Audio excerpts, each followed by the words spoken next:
वो तुमको छोड़ गई और ये दर्द ऐसा है जैसे दिल में चाकू घुसे हुए हों। हर सांस लेना पहले से भी भारी लगता है। लेकिन अगर मैं कहूं कि ये दर्द तुम्हारा अंत नहीं बल्कि तुम्हारी नई शुरुआत है, क्या होगा अगर ये दिल का टुकड़ा जितना भी कड़वा और बेदर्दी से भरा लग रहा हो, वो चिंगारी है जो तुम्हारे अंदर कुछ बड़ा जगाएगी। ये बस एक और अध्याय का अंत नहीं है, ये उस कहानी की शुरुआत है जहां तुम अपनी ताकत, अपनी शांति और अपने मकसद को वापस पाते हो। हां, ये मुश्किल है और ये बेइंसाफी जैसा महसूस होता है, लेकिन कभी कभी सबसे पीड़ादायक अनुभव ही हमें सबसे ज्यादा मजबूत बनाते हैं। ये वही चीजें हैं जो हमें और मजबूत, तेज और लचीला बनाती हैं। ये ब्रेकअप शायद आपके लिए सबसे अच्छी चीज होगी, न कि इसलिए कि आप दर्द के हकदार हैं, बल्कि इसलिए क्योंकि आप इसका इस्तेमाल करेंगे, आप इससे ऊपर उठेंगे। तो आज हम इस पर बात करेंगे और इसे ताकत, स्पष्टता और थोड़ी सी स्थैर्य की बुद्धि के नजरिए से समझेंगे। चलें शुरू करते हैं। नंबर 1, ये तूफान आपको जगाने वाला था। कभी कभी किसी को खोने में ही ये एहसास होता है कि आप खुद से कितनी दूर चले गए हैं। आप बस आगे बढ़ते जा रहे थे, सोचते सोचते सब कुछ ठीक है। शायद तुम उसके खुश रहने में ही इतने खो गए थे कि खुद का ख्याल रखना भूल गए। तुम सच में ध्यान नहीं दे रहे थे, जैसे गाड़ी चलाते हुए सो गए हो। और फिर वो चली गई, तूफान आ गया। लेकिन देखो, तूफान सिर्फ अराजकता और बर्बादी नहीं लाते, ये साफ गोई भी लाते हैं। ये बेकार की चीजों को हटा देते हैं और सिर्फ वही छोड़ते हैं जो सच में मायने रखता है। जैसे एक जंगल की आग जो सूखे पेड़ों को जला देती है, जो बाकी रह जाता है वो शुद्ध, मजबूत और लचीला होता है। ये दिल का दर्द, ये तूफान तुम्हारा जागने का समय है। सैनिका ने एक बार कहा था, मुसीबतें दिमाग को वैसे ही मजबूत बनाती हैं जैसे मेहनत शरीर को। तूफान को गालियां देने के बजाय उसमें चलना सीखो। जो दर्द तुम महसूस कर रहे हो वो तुम्हें तेज कर रहा है। ये तुम्हें उन हिस्सों का सामना करने के लिए मजबूर कर रहा है जिन्हें तुमने नजरअंदाज किया या जिनकी अनदेखी की। वो हिस्से जिन्हें बढ़ने की जरूरत थी, वो हिस्से जो बहुत ज्यादा आरामदायक या संतुष्ट थे। हो सकता है कि तुम किसी ऐसी चीज से बहुत ज्यादा चिपके हुए थे जो तुम्हारे लिए नहीं थी। शायद तुम ऐसी जिंदगी जी रहे थे जो तुम्हारे असली आपके साथ निरादर कर रही थी। यह सिर्फ एक हार नहीं थी, बल्कि खुद को फिर से मजबूत, समझदार और मजबूत करने का एक आमंत्रण था। सोचो ऐसे, जब तूफान आखिरकार थमता है तो हवा ताजा लगती है, आसमान साफ होता है और उथल पुथल खत्म हो जाती है। लेकिन तुम अब वो ही इंसान नहीं हो जो उस तूफान में गया था। तुमने सीखा है, तुम बड़े हो गए हो, और सबसे अहम बात, तुमने याद किया है कि तुम कौन हो। तुम उसकी मौजूदगी पर निर्भर थे ताकि वो तुम्हारे अंदर के कुछ खालीपन को भर सके जो केवल तुम ही भर सकते थे। लेकिन अब जब वो चली गई है, तुम्हारे पास खुद पर काम करने का मौका है, खुद को बनाने का। ये आदमी वो है जिसे किसी और की मंजूरी की जरूरत नहीं है, जो खुद में ही पूरा और संपूर्ण है। तो इस तूफान को श्राप की तरह देखने के बजाय इसे उस रूप में देखो जो यह सच में है, एक उपहार, स्पष्टता का एक क्षण, अपने आप को फिर से पहचानने का एक मौका। जैसा कि मार्कस ऑरेलियस कहते हैं, रुकावटें कार्रवाई को बढ़ाती हैं, जो रास्ते में है वही रास्ता बन जाता है। तूफान आपको तोड़ने नहीं आया था, बल्कि आपको जगाने आया था।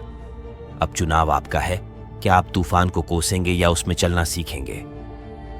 नंबर 2, अस्वीकृति एक छिपा हुआ पुनर्निर्देशन है। यह बहुत आसान है कि नकारे जाने पर आप बुरी तरह से टूट जाएं। यह ऐसा लगता है जैसे किसी ने आपको पेट पर मुक्का मार दिया हो और फिर आप सब कुछ सवाल करने लगते हैं। लेकिन यहां एक सच्चाई है जो ज्यादातर लोग मिस कर देते हैं। उसने आपको सीधे तौर पर नहीं नकारा, उसने उस आपके संस्करण को नकारा जो अंदर से आप खुद ही छोड़ने वाले थे। देखिए, जिंदगी हमें बढ़ने के लिए मजबूर कर देती है, चाहे हमें पसंद हो या नहीं।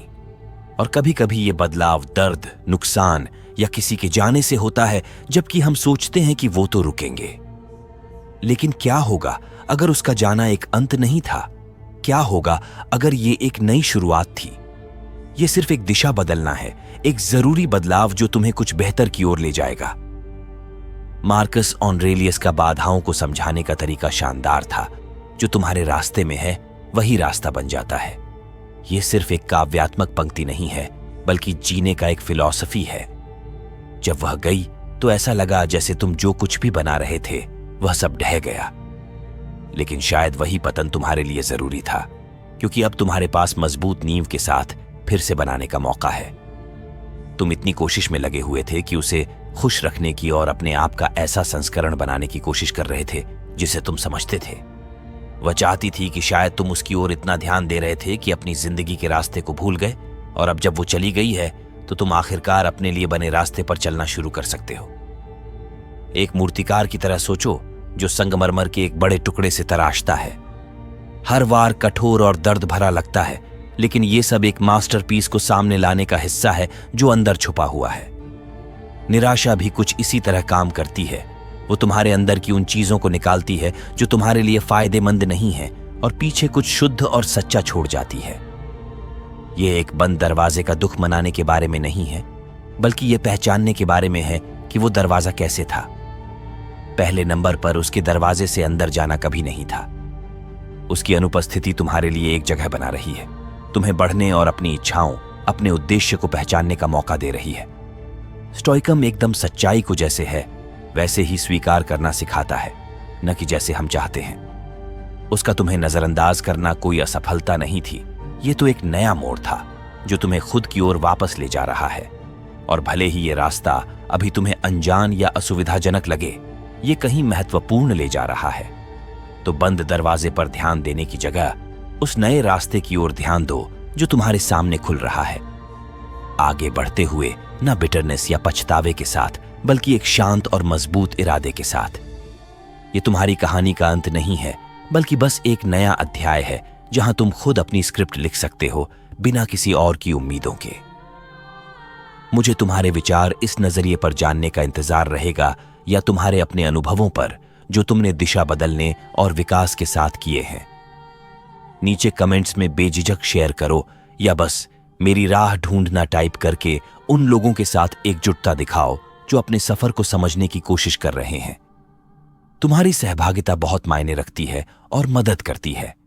हमारे कंटेंट को बेहतर बनाने के लिए हमें आपकी मदद चाहिए। चलो इस सफर को चलाते हैं और नए अध्यायों और उनसे मिलने वाले सबक को एक साथ देखते हैं।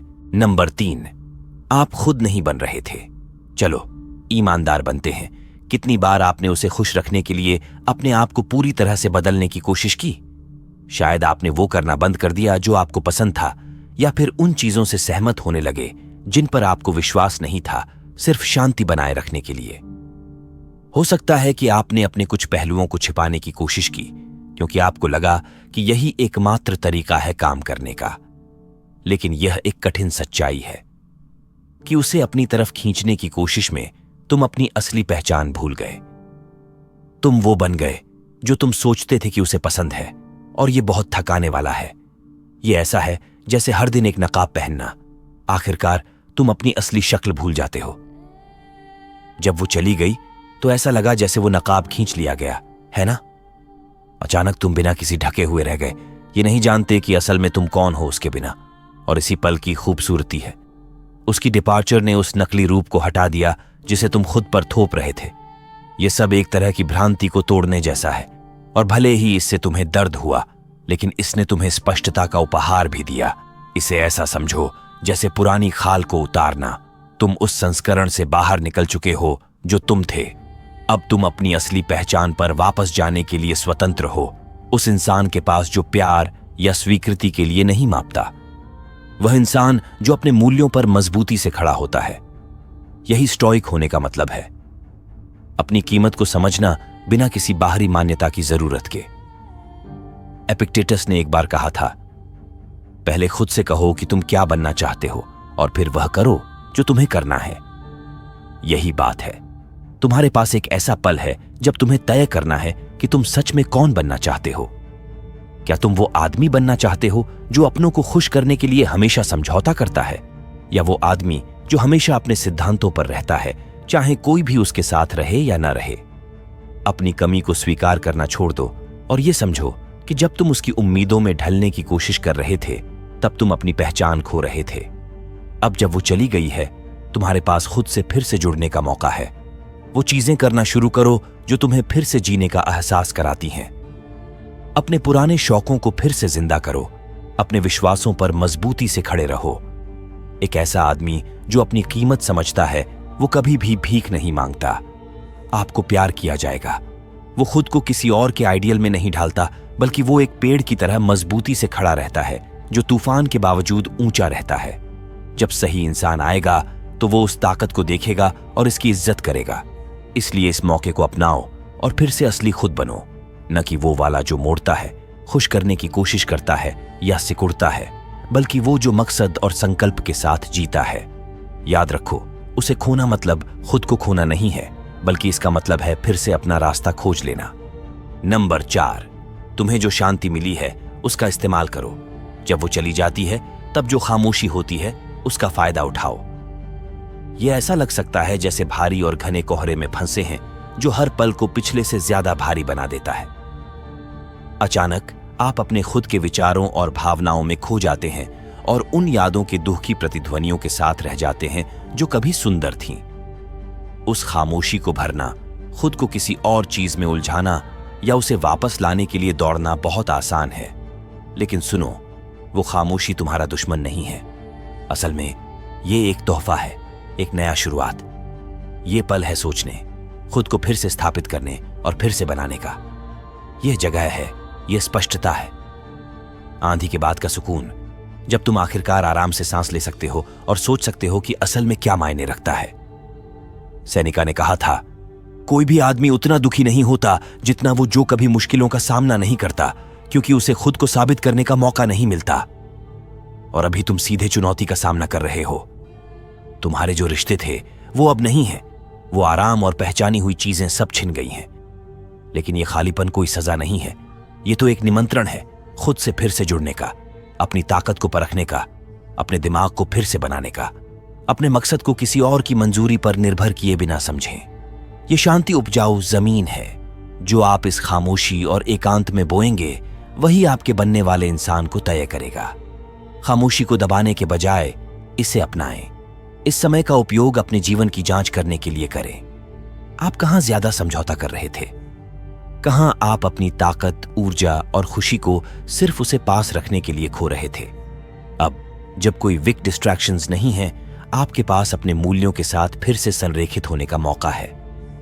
इस शांति का उपयोग करें ये फिर से खोजने के लिए कि आप कौन हैं और जीवन से क्या सच में चाहते हैं। थोड़ा समय बिताएं, करो वो चीजें जो तुम्हें सच में संतोष दें। अपनी रुचियों में डूबो, अपने लक्ष्यों का पीछा करो और अपनी सोच को मजबूत करो। उस खामोशी को उनके कार्यों से भर दो जो तुम्हारी प्रगति के लिए फायदेमंद हों। सोचो इसे एक योद्धा की शांति के रूप में, जैसी कि युद्ध के बाद होती है। हमेशा विश्राम और चिंतन का एक समय होता है, एक ऐसा समय जब तुम अपनी तलवार तेज कर सकते हो, अपनी आर्मर की मरम्मत कर सकते हो और जो भी आगे आने वाला हो उसके लिए तैयार हो सकते हो। ये शांति जो तुम्हें मिली है केवल एक खाली स्थान नहीं है कि भर दिया जाए, ये एक आश्रय है जहां तुम खुद को फिर से मजबूत बना सकते हो। अपने आप को साबित करो, अपने लिए, किसी और के लिए नहीं।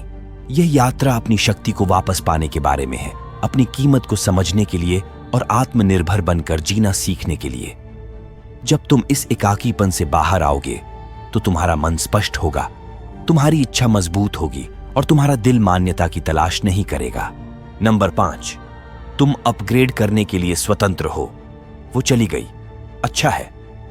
ये शायद कठोर लगे, लेकिन सोचकर देखो, तुम अब स्वतंत्र हो, किसी और की उम्मीदों में खुद को ढालने से मुक्त, शांति बनाए रखने के लिए खुद का बलिदान देने से मुक्त और बिना किसी निवेश के। सारा जोर उन रिश्तों पर लगा रखा था जो शायद तुम्हें ज्यादा बांध रहे थे जितना तुम समझ पाते। अब तुम्हारे पास एक मौका है, एक नई शुरुआत करने का अपने तरह से। यह बदला लेने या उसे गलत साबित करने की बात नहीं है, न ही उसे तुम्हारे बदलाव का एहसास कराने की कोशिश करना है। यह एक बेहतर इंसान बनने की बात है, ऐसे इंसान की जो खुद को मान्यता, स्वीकृति या पहचान पाने के लिए झुकता या टूटता नहीं। वह खुद पर काम करता है क्योंकि यही चीज उसके हाथ में है। मार्कस ऑरेलियस ने इसे बेहतरीन तरीके से कहा है, तुम्हारे पास अपने दिमाग पर शक्ति है, बाहरी घटनाओं पर नहीं। इसे समझो और तुम ताकत महसूस करोगे। तुम उसे छोड़ने का फैसला कंट्रोल नहीं कर सकते, लेकिन तुम ये तय कर सकते हो कि तुम कैसे प्रतिक्रिया देते हो, और उस प्रतिक्रिया का मतलब है खुद को अपग्रेड करना। अब जब वह तुम्हारे लिए डिस्ट्रैक्शन नहीं है, तो तुम अपनी जिंदगी, अपने स्टैंडर्ड, अपने दोस्तों और अपने नजरिए को बेहतर बना सकते हो। थोड़ी गहराई से अपनी जिंदगी पर नजर डालो। तुम किससे घिरे हो? क्या वो तुम्हें आगे बढ़ा रहे हैं या तुम्हें नीचे खींच रहे हैं? क्या आप सोच रहे हैं कि वो कौन से लक्ष्य हैं जिन्हें आप टालते आए हैं क्योंकि आप रिश्ते में डूबे रहे? वो कौन सी ख्वाब हैं जिन्हें आपने उसकी खुशी के लिए दरकिनार कर दिया? यह आपका मौका है खुद पर ध्यान देने का, अपनी प्रगति को दोगुना करने का। अपने शरीर, मन और आत्मा में निवेश करना शुरू करें। ऐसे आदतें अपनाएं जो आपके भले के लिए फायदेमंद हों। अपनी क्षमताओं को निखारें और अपने चरित्र को मजबूत करें। ज्यादा पढ़ें, नई चीजें सीखें और खुद को प्रेरित करने वाले, चुनौती देने वाले और आपकी यात्रा में सहयोग देने वाले लोगों के साथ घिरे रहें। और सबसे जरूरी, अपने मानकों को बढ़ाएं। तुम्हारी जिंदगी उस तरह के रिश्तों के लिए है जो तुम चाहते हो और उस तरह के आदमी के लिए जो तुम बनना चाहते हो। तुम ये सब किसी को इंप्रेस करने के लिए नहीं कर रहे, बल्कि खुद के लिए कर रहे हो। स्टोइक्स ने हमें सिखाया है कि हमें उसी पर ध्यान देना चाहिए जिसे हम कंट्रोल कर सकते हैं, और जिसे नहीं कर सकते उसे स्वीकार करना चाहिए। तो किसी ऐसे इंसान का पीछा करने में ऊर्जा बर्बाद करने की बजाय जो खुद चला गया, अपनी ऊर्जा को अंदर की ओर लगाओ। खुद को बेहतर बनाओ, अपने अंदर बदलाव लाओ। एक ऐसी जिंदगी बनाओ जो इतनी समृद्ध, इतनी पूर्ण हो और अपनी सिद्धांतों के साथ इतनी मेल खाती हो कि अगर वो कल वापस भी आ जाए तो भी तुम्हें उसकी जरूरत न पड़े। इस समय को अपने आत्मा के नवीनीकरण के रूप में देखो। तुम कमजोर हिस्सों को तोड़ रहे हो और उन्हें ताकत के साथ फिर से बना रहे हो। तुम अपने व्यक्तित्व को इतना चमका रहे हो कि जब तुम पीछे मुड़कर देखोगे तो समझोगे कि उसका जाना तुम्हारे असली सामर्थ्य को जगाने का कारण बना। अब तुम आजाद हो अपनी जिंदगी को आगे बढ़ाने के लिए, उस आदमी बनने के लिए जो तुम हमेशा से बनने वाले थे। नंबर 6, लगाव तुम्हारी दृष्टि को धुंधला कर रहा था। तुमने सोचा कि यह प्यार है और खुद को यकीन दिलाया कि इसका गहराई। तेरे जज्बात कुछ गहरे, कुछ स्थायी थे, लेकिन अब जब तू पीछे मुड़कर देख रहा है तो सब कुछ और साफ दिखने लगा है। सच तो यह है कि वो प्यार नहीं था, वो बस एक लगाव था। और इसमें बहुत बड़ा फर्क है। लगाव में चिपके रहना होता है, ये किसी चीज को कसकर थामे रहना है।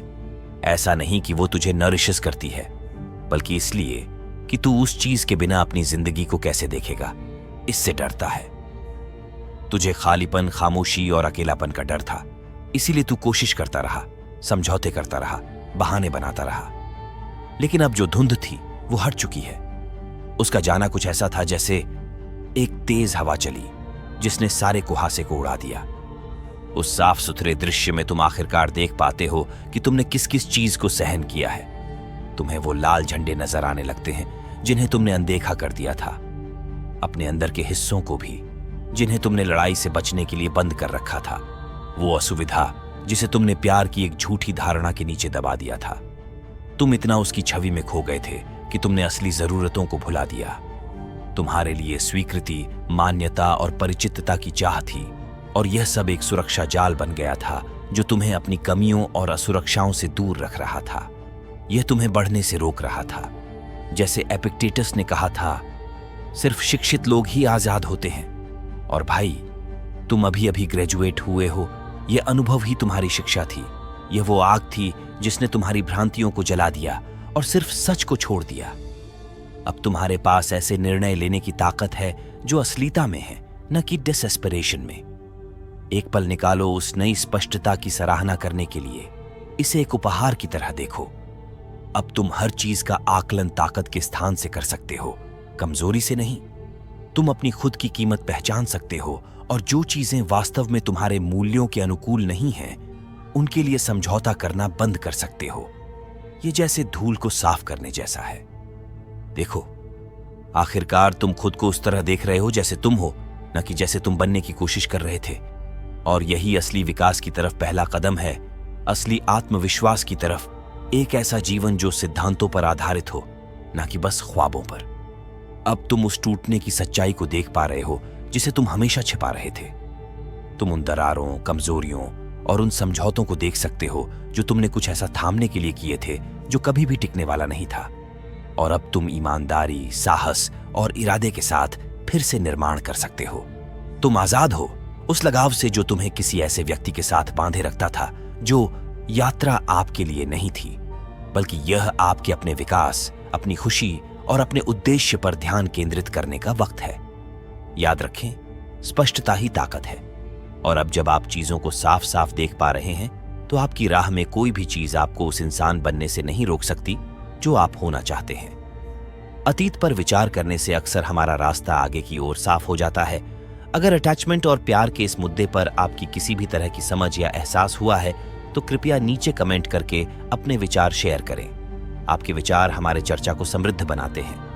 हम सबको एक साथ बढ़ने में मदद करें।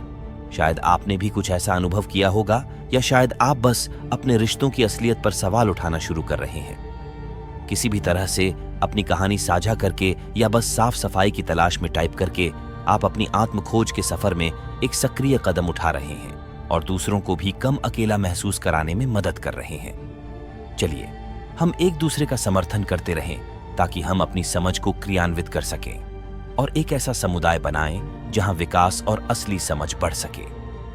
नंबर 7, तुम्हें एक दर्पण उपहार में दिया गया है। टूटना बहुत कठोर होता है।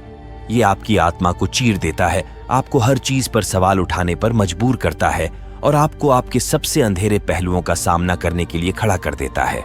लेकिन जितना भी दर्द होता है, उस तरह के दर्द में कुछ अनमोल होता है।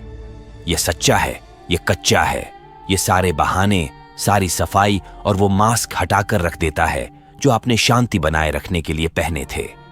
इस दिल तोड़ने ने आपको एक अनमोल चीज दी है, एक आईना। और ये कोई साधारण आईना नहीं है। ये सच्चाई बताता है। ये आपके अहंकार को सहलाता नहीं या झूठ से आपको सांत्वना नहीं देता। ये आपको ठीक ठीक दिखाता है कि आप कौन हैं। इस रिश्ते में तुम वो सब कुछ थे जो तुमने स्वीकार किया, जो तुमने सहा और जो तुमने खुद को बना लिया सिर्फ उसे अपने पास रखने के लिए। शायद तुम लापरवाह हो गए, उसकी मनमर्जी के आगे झुक गए, बस इस डर से कि कोई झगड़ा ना हो सकता है कि तुम उसके खुश रहने की कोशिश में इतने व्यस्त हो गए कि अपनी जरूरतों और इच्छाओं की बलि चढ़ा दी। या फिर शायद तुम कड़वे और रिसेंटफुल हो गए, डर के मारे ही उस रिश्ते को पकड़े रखा। जो भी हो, वो आईना सब कुछ दिखाता है। उस प्रतिबिंब से मुंह मोड़ना आसान होता है, लेकिन सच को अनदेखा नहीं किया जा सकता। गुस्से या आरोपों से उसे दबाना भी नहीं। तुझे पता है ये एक गलती होगी, क्योंकि वो दर्पण जितना भी दर्दनाक हो, इस वक्त तेरा सबसे बड़ा शिक्षक है। वो तुझे वो बातें दिखा रहा है जिन पर तेरा ध्यान, विकास और सुधार की जरूरत है। स्टोइक्स इस बात को अच्छी तरह समझते थे। वे अपनी कमियों से नहीं भागते थे, बल्कि उनका सामना बहादुरी और विनम्रता के साथ करते थे। मार्कस ऑरेलियस ने लिखा था, एक अच्छे आदमी को क्या होना चाहिए, इस पर बहस करने में और समय बर्बाद मत करो, बन जाओ ऐसा आदमी। ये तेरा मौका है उस ज्ञान को अपने अंदर समेटने का। दर्पण की तरफ मुंह मत मोड़ो, उसे ध्यान से देखो और जो कुछ भी तू देखता है उसे स्वीकार कर। ये सब अपनी ताकत और कमजोरियों के बारे में ईमानदार रहो। क्या तुम प्रेम से कर रहे थे या असुरक्षा की वजह से? क्या तुम अपने मूल्यों के अनुसार जी रहे थे या उन्हें उसकी खातिर धोखा दे रहे थे? अब इस ज्ञान को लो और चुपचाप निरंतर काम करो, न तो उसके लिए न किसी और के लिए, बस अपने लिए। क्योंकि आत्मसम्मान अंधेरे में बनता है जब कोई देख नहीं रहा होता। ये उस लगातार प्रयास से कमाया जाता है जो तुम एक बेहतर इंसान बनने में लगाते हो। अपने आप को सुधारना शुरू करो।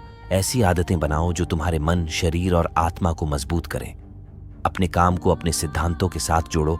बाहर की मान्यता की जरूरत को छोड़ दो और उस पर ध्यान दो जो तुम कंट्रोल कर सकते हो, अपनी खुद की ग्रोथ, अपनी मन की शांति। और जब तुम फिर से उस आईने में देखोगे तो तुम प्रगति को देखोगे।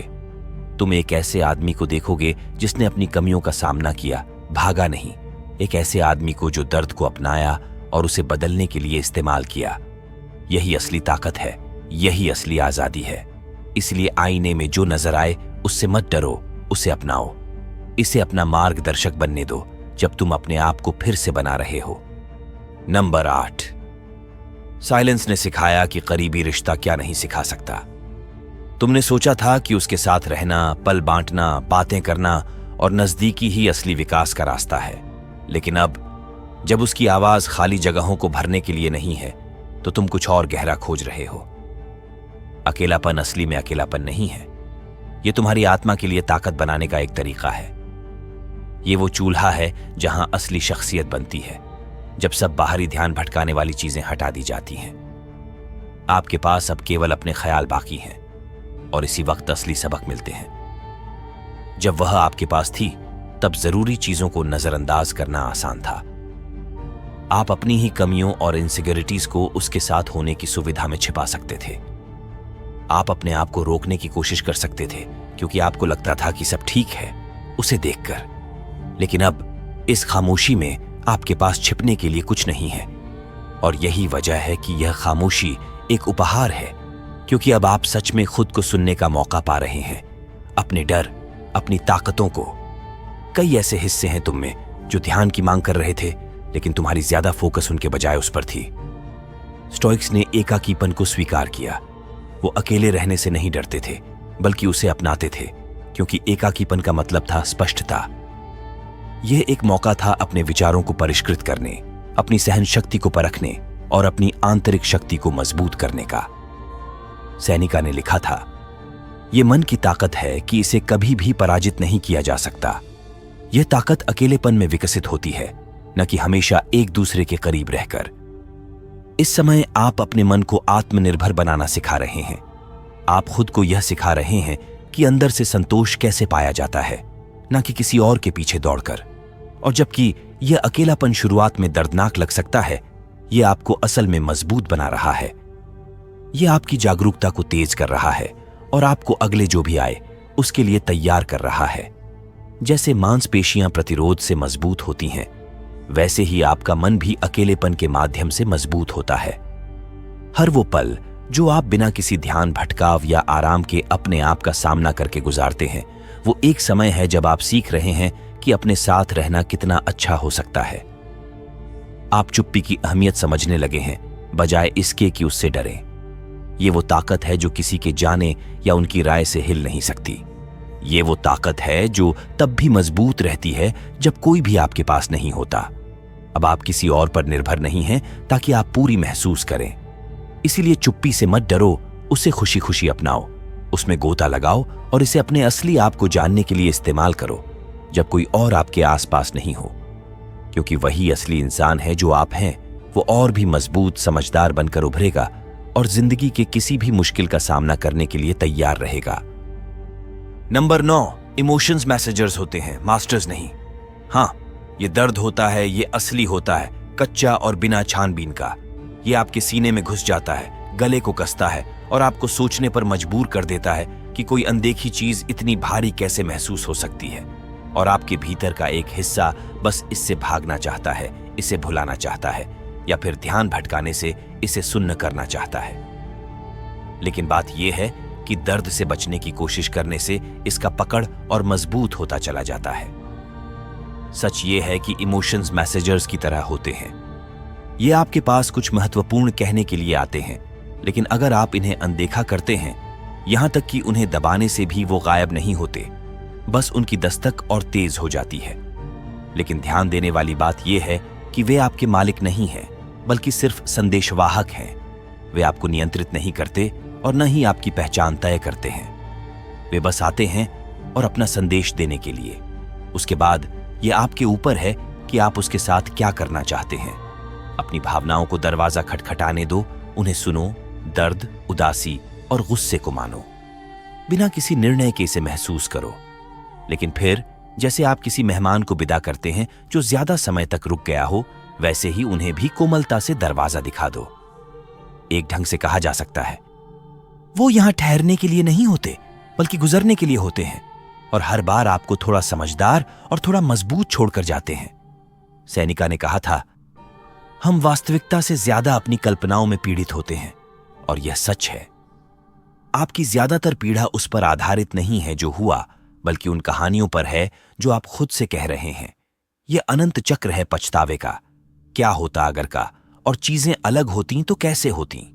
आपका मन असल घटना से कहीं ज्यादा दुख पैदा करता है। लेकिन स्टोइक्स बेहतर समझते थे। उन्हें पता था कि भावनाएं अनिवार्य हैं, लेकिन उनके द्वारा शासित होना एक चुनाव है। दर्द महसूस करना आपको कमजोर नहीं बनाता, ये आपको इंसान बनाता है। लेकिन जब दर्द आपकी हरकतों को नियंत्रित करने लगे, आपके फैसलों को धुंधला करे और आपकी शांति को चुरा ले, तब असली दुख शुरू होता है। अपनी भावनाओं का कैदी होने की बजाय उन्हें एक दर्शक की तरह देखिए। जब दुख आए उसे बोलने दीजिए। जब गुस्सा भड़क उठे तो उसकी वजहों को समझिए। जब उदासी टिक जाए तो उसके जड़ों को समझिए। लेकिन याद रखिए, आप मेजबान हैं, बंदी नहीं। आप तय करते हैं कि वे कितनी देर ठहरेंगी और उनसे आप कौन सी सीख लेते हैं। यह तुम्हारा मन है, तुम्हारा क्षेत्र, तुम्हारा किला, और तुम इसे मजबूत करने का चुनाव कर सकते हो या अनियंत्रित भावनाओं के बोझ तले इसे गिरने दे सकते हो। तूफान को आसमान मत समझो। तुम्हारी भावनाएं गुजरते बादल हैं, वो तुम्हारी पहचान नहीं है। अपने मन पर नियंत्रण पाना मतलब कुछ भी महसूस न करना नहीं है। इसका मतलब है कि हर चीज को पूरी तरह से महसूस करना, और जो तुम्हारे लिए फायदेमंद नहीं है उसे छोड़ देना। ये दर्द को अपनाने, उससे सीखने और फिर उस अनुभव के लिए आभार के साथ उसे छोड़ने के बारे में है। तुम यहां सिर्फ रहने के लिए नहीं आए हो। आप अपनी भावनाओं के गुलाम बनकर यहां हैं ताकि उन्हें समझ सकें, उनसे सीख सकें और उनकी वजह से और मजबूत बन सकें। नंबर 10, अब आपके पास वो सारी ताकत है जो आप चाहते थे। आपको अब वो कंट्रोल मिला है जिसके बारे में ज्यादातर लोग सिर्फ ख्वाब देखते हैं। यह किसी और के चुनाव पर डोमिनेंस नहीं करने के बारे में है, न ही उन्हें वापस लाने के लिए उन्हें मैनिपुलेट करने के। यह अपने मन, अपनी शांति और अपनी ताकत को वापस पाने के बारे में है। जैसे ही आप दौड़ना बंद करते हैं, जरूरतमंद होना छोड़ते हैं और चिपकना बंद करते हैं, सब कुछ बदल जाएगा। उम्मीद है कि वो वापस आएगी, तभी सब कुछ बदल जाता है। तुम अछूत बन जाते हो, और नहीं, यह बुरा नहीं है, यह कठोर नहीं है, यह बस स्पष्टता है, खुद की अडिग स्पष्टता।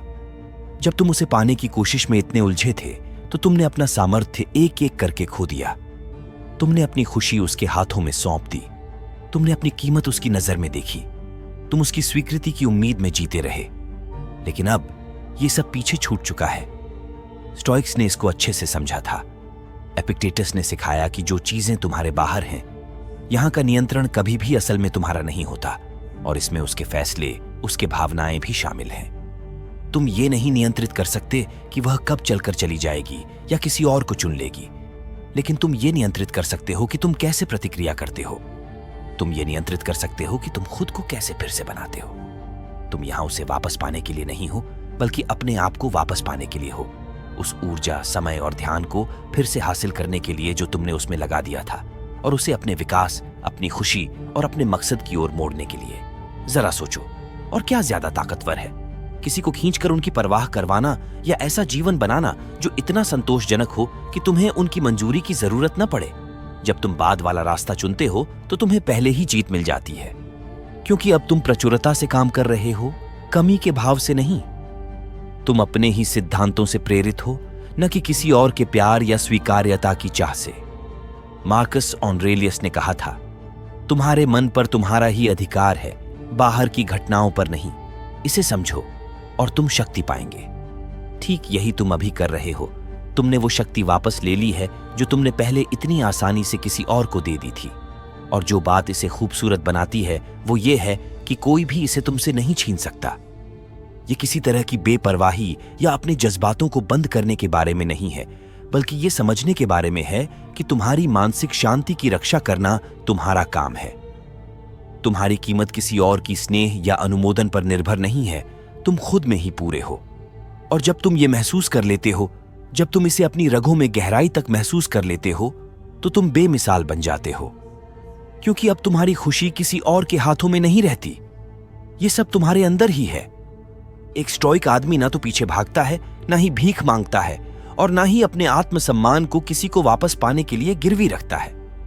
वो अपने आप पर काबू पाने की कोशिश करता है, अपने चरित्र को निखारता है और एक ऐसी जिंदगी बनाने की कोशिश करता है जो इतनी संतोषजनक हो कि किसी का उसने खारिज कर दिया, छोड़ दिया या विश्वासघात किया, वो उसकी कीमत नहीं घटा सके। अब तुम्हारे पास सारी ताकत है, और तुम इस ताकत का क्या करते हो ये तय करेगा कि तुम किस तरह का आदमी बनोगे। नंबर 11, ये बस शुरुआत है, अंत नहीं। ये तुम्हारा पतन नहीं है, ये तो तुम्हारी उड़ान भरने का समय है। यह महसूस करना आसान है कि सब कुछ तुम्हारे आसपास ढह रहा है। तुम पूरी तरह से टूट चुके हो, लेकिन सच ये है कि तुम टूटे नहीं हो, तुम तो फिर से बन रहे हो। हर रुकावट, हर दिल का दर्द, हर तकलीफदेह सीख इस प्रक्रिया का हिस्सा है। जो तुम अभी अनुभव कर रहे हो वो पुराने ढांचों को तोड़ने का काम है, जो अब तुम्हारे लिए फायदेमंद नहीं है। शायद ये सब बहुत कठोर और अन्यायपूर्ण लगता है, लेकिन दोबारा बनना आसान नहीं होता। ये तुम्हें चुनौती देता है, तुम्हें मजबूत बनाता है और तुम्हें उन हिस्सों का सामना करने पर मजबूर करता है जिन्हें तुम हमेशा नजरअंदाज या दबा देते थे। तुम एक इरादे के साथ चलते हो। अब तुम बेहाल नहीं हो, न किसी और को खुश करने की कोशिश कर रहे हो, न ही किसी ऐसी चीज के पीछे भाग रहे हो जो तुम्हारी असली पहचान से मेल नहीं खाती। तुम सीमाएं तय करते हो। ये दीवारें नहीं हैं कि लोगों को बाहर रख सको, बल्कि ये गाइडलाइंस हैं जो तुम्हारी शांति को बचाने और तुम्हारी इज्जत को बनाए रखने के लिए हैं। स्टोइक ने इस बात को अच्छे से समझा था। उन्होंने जो खो गया उसके लिए ऊर्जा बर्बाद नहीं की, बल्कि उन्होंने उन राखों से नए सिरे से कुछ बनाने पर ध्यान दिया। सेनिका ने एक बार कहा था, हर नई शुरुआत किसी दूसरी शुरुआत के अंत से आती है। तुम यहां खड़े हो, कुछ नया शुरू करने के दरवाजे पर खड़े हो और तुम तय करते हो कि यह नया क्या होगा। तुम आगे बढ़ते हो शांत मन से, न कि गुस्से या कड़वाहट के साथ, बल्कि उस आत्मविश्वास के साथ जो एक आदमी में होता है जिसने अपने दर्द का सामना किया, उससे सीखा और मजबूत होकर बाहर आया। तुम अपने अतीत से भाग नहीं रहे हो या उसे मिटाने की कोशिश नहीं कर रहे हो, बल्कि तुम उसे अपने में शामिल कर रहे हो, उसे तुम्हें और तेज और निखारने के लिए इस्तेमाल कर रहे हो। तुम खुद को एक ऐसी शक्ल में ढाल रहे हो जो ज्यादा सहनशील और ज्यादा जागरूक है, जैसे कि एक स्टोइक, न तो कड़वा न गुस्से में, बल्कि अच्छा, ऐसा अच्छा जो न तो नकली हो सकता है और न ही बलात्कृत किया जा सकता है। यह मेहनत से कमाया गया है, अपने अंदर झांकने से और बिना रुके प्रगति की खोज से। जब अगला अध्याय आएगा, और वो आएगा, तुम उसमें सिर ऊंचा करके, दिल भरा हुआ और आत्मा जलती हुई कदम रखोगे। तुम्हें किसी की मंजूरी या मान्यता की जरूरत नहीं होगी, क्योंकि तुमने वो पहले ही अपने आप को दे दी है। तुम समझोगे कि असली ताकत तुम्हारे अंदर से आती है। ये तुम्हारी कहानी का अंत नहीं है, बल्कि एक नए अध्याय की शुरुआत है, और इस बार तुम इसे अपनी शर्तों पर लिख रहे हो, समझदारी और मजबूती के साथ। यह एक ऐसे आदमी की शांति और मजबूती की बात कर रहा है जिसने अपने डर और मुश्किलों का सामना किया है और अब वह बेहतर हो चुका है। तुम इस बात से परिभाषित नहीं होते कि कौन तुम्हें छोड़कर चला गया, बल्कि तुम इस बात से परिभाषित होते हो कि तुम कैसे उठते हो, और अभी तुम उठ रहे हो। चलो, आज की यात्रा का समापन करते हुए एक पल रुकते हैं और इस दर्द पर सोचते हैं। यह दर्द कितना भी तेज और चुभने वाला क्यों ना हो, यह तुम्हारे लिए गहरे व्यक्तिगत विकास और आत्म खोज का दरवाजा खोलता है। याद रखो, हर अंत एक नई शुरुआत है। आज जो दर्द तुम महसूस कर रहे हो वह सिर्फ एक अंत नहीं है, बल्कि एक आमंत्रण है, बढ़ने का, विकसित होने का और आगे बढ़ने का। उस ताकत को अपनाओ जो तुम में है, जिसे शायद तुमने कभी जाना ही नहीं। स्टोइक ज्ञान के नजरिए से हमने देखा है कि जो चीज हमें नुकसान लगती है वह अक्सर हमारे बारे में और हमारे रास्ते के बारे में एक बड़े खुलासे की शुरुआत होती है। मार्कस ऑरेलियस ने हमें याद दिलाया था कि जो चीज हमारे रास्ते में आती है वही रास्ता बन जाती है। अब जब तुम इस बाधा का सामना कर रहे हो, तुम्हारे पास इसे एक मजबूत और असली खुद की ओर बढ़ने के लिए एक कदम बनाने का मौका है। अगर इस वीडियो ने तुम्हारे साथ कुछ गूंजा है, अगर तुम्हें प्रेरणा का एक चिंगारी या सच का एक टुकड़ा मिला है जो तुमसे बातें कर रहा है वर्तमान हालात में, मैं आपको इस वीडियो को लाइक करने और नीचे कमेंट करने के लिए आमंत्रित करता हूं। अपने विचार, अपनी कहानी या जो चुनौतियां आप सामना कर रहे हैं वो साझा करें। आपका इंटरेक्शन न सिर्फ चैनल का सपोर्ट करता है, बल्कि समान सोच वाले लोगों का एक समुदाय भी बनाता है जो सभी अपनी अपनी यात्रा पर हैं। इस स्क्रीन पर जो वीडियो हैं उन्हें देखना मत भूलिए, क्योंकि इनमें और भी जानकारियां और गाइडेंस है। हर वीडियो इस यात्रा को आगे बढ़ाने के लिए तैयार किया गया है, जिससे आपको और भी ज्ञान, रणनीतियां और प्रोत्साहन मिल सके। जिंदगी और रिश्तों की जटिलताएं सोचने की तासीर के साथ देखने के लिए धन्यवाद, और याद रखो, तुम इस रास्ते पर अकेले नहीं हो। हर कदम जो तुम उठाते हो वो तुम्हारी और मजबूत, समझदार और संतुष्ट खुद की तरफ एक कदम है। आगे बढ़ते रहो, उठते रहो और अगली बार तक ठंडे दिमाग से रहो।